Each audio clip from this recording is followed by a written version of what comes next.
Magandang araw mga kaibigan. Bigyan natin ngayon ng reaction, opinion itong post ng The Political Blogger. Ang title is Naitsapuera si Speaker. Martin Romualdez has fallen from the good graces of PBBM. Binasa ko ang analysis. This is analysis. Opinion lang ito Medyo magandang pagkasulat.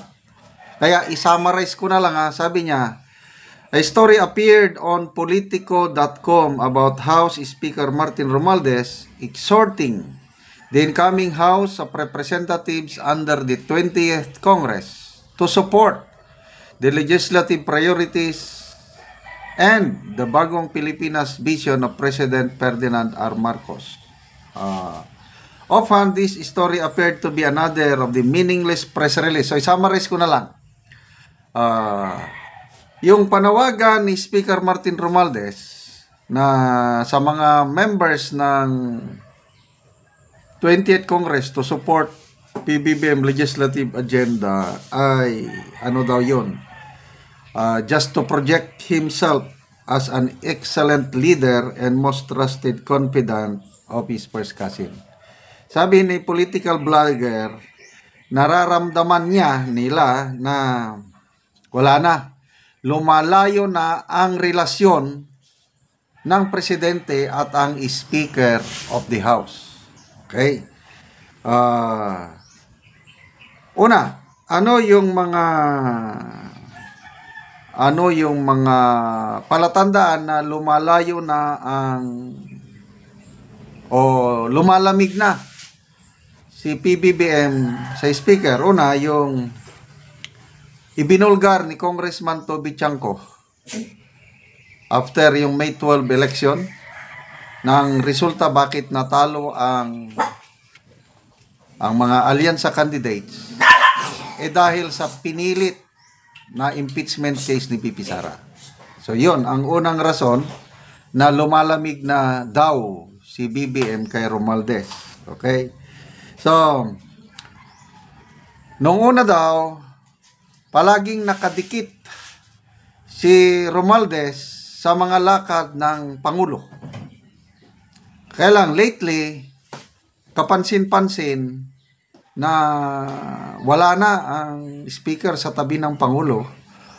Isinight ni political blogger yung pagbisita ng Pangulong Marcos doon sa San Juanico Bridge. According to protocol, pag nandyan ang presidente, ang mayor at ang congressman ang nasa tabi ng Pangulo. Kaya lang, sa pagbisitang ito, kapansin-pansin na malayo si Speaker Romualdez. Ang nasa tabi ng Pangulo ay yung mayor ng Tacloban City, Alfred Romualdez. Yan. Kita niya nga medyo wala na. Bugnaw na. Malayo na. Then next, ang kapansin-pansin, yung bisita ng Pangulong Marcos Jr. sa Osaka, Japan. Dati-dati sa mga biyahe ng Pangulo, kasama niya palagi si Speaker Martin Romualdez. But sa Osaka, Japan, wala si Speaker Martin Romualdez. Sino ang nasa tabi ng Pangulo? Walang iba kundi si Cebu 5th District Representative Duke Prasco. Kaya marami ang mga ugong-ugong ngayon na kakandidatong Speaker of the House, itong si Congressman Duke Prasco. Kaya sabi, in our analysis, sabi ni political blogger, Romualdez is now a pariah in the Marcos official family. Naitsapuera, as we say it in Tagalog, pariah. Romualdez is feeling desperate. His grand scheme to exploit the closeness to the president to maneuver his way into becoming vice president after VP Sara Duterte is impeached is now crumbling before his eyes. So inexplain dito ni political blogger. Ulitin ko opinion lang niya ito. Gustong-gusto ni Speaker Martin Romualdez na magpresidente. So ang una niyang ginawa, in-impeach si VP Sara hoping na mag-succeed. Kasi kung natanggal nila na convict si VP Sara, gagawa ng paraan na ang papalit na maging Vice President si Romualdez. So kung maging Vice President na siya, mas madali na yung pagiging presidente niya sa 2028. Yun ang nakikita ni political blogger. Kailang parang lumalabas na it will not succeed. For him, it was a perfect plan because as Vice President and with VP Sara knocked out of contention, he would simply walk over to the presidency in 2028. But as the saying goes, even the best laid plans will fail if it is hatched with an evil motive. In view of the foregoing, we predict that Romualdez won't be re-elected as House Speaker in the 20th Congress. Yan ang matapang na prediction ng political blogger. Okay. So, ano sa tingin nyo? Comment kayo. Agree ba kayo sa prediction ni political blogger na i-itcha puwera na si Speaker Martin Romualdez sa Marcos family? Mai-elect ba siya na Speaker of the House? Kung ako ang inyong tatanungin,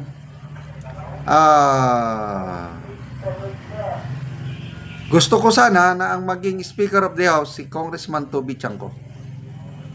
Ayoko kay Martin Romualdez. Kaya lang, reality, marami pa ring suporta si Speaker. Siya pa rin ang magiging Speaker of the House sa 28th Congress. Yun naman ang nakikita ko. But, pagdating sa presidency, malayo. Hindi mangyayari. Sabi nga ni Attorney Rowena Ganson, itaga nyo pa sa bato.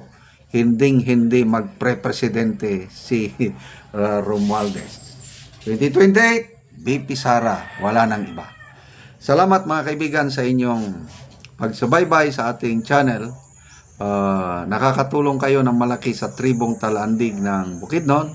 Dahil ang channel natin na ito, ang sweldo natin is pantulong natin sa tribo.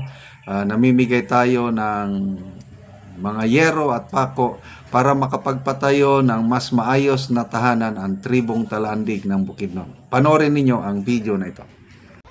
Abot na gid ang yero. Ihatag kang antig para nga ma-repair nila ang ilang mga daot nga balay.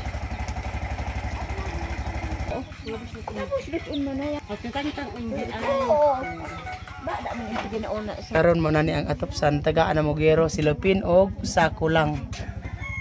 Ug ang gero mo pud ningal kuan na gid kayo, daot na gid kayo. Og karon ante pila na day ka tuig ang imong balay?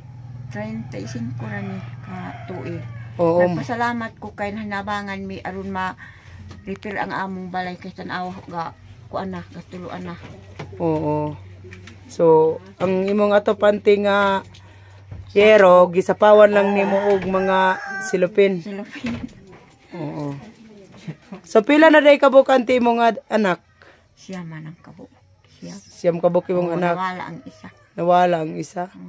Oo, ang imong edad ante pila na pod? Kuan naman ko. 55 na. 55 na ka. Oo, so ang edad ni tatay 72. 72 na si tatay. Oo, ang inyong pagkuan ante sa inyong panginabuhi. Kuan. Mga gabi ug mais. Gabi lang og mais. Oo, nani man gid ante nga mukaon man gid ta bisag unsa. At least nga makakaon ta. Oo, so karon ante mag-atop na mo. Oo. Lagi. So ang kuan ante, kinsay mo tabang sinyo sa pag-atop? Kana ang akong anak. Kanang imong anak ra. Oo. So salamat. Naman makuonstate nimo kay tigulang naman. Tigulang na. Oo. So, salamat kayo, ante. Ang nanguha man gani sa kahoy ako ra. Ikaw rang nagkuha ka. Kay di man na makapamili sa kay kuan man. Naayang sakit. Oo. Sige, ante, salamat. Kay nahanabangan mi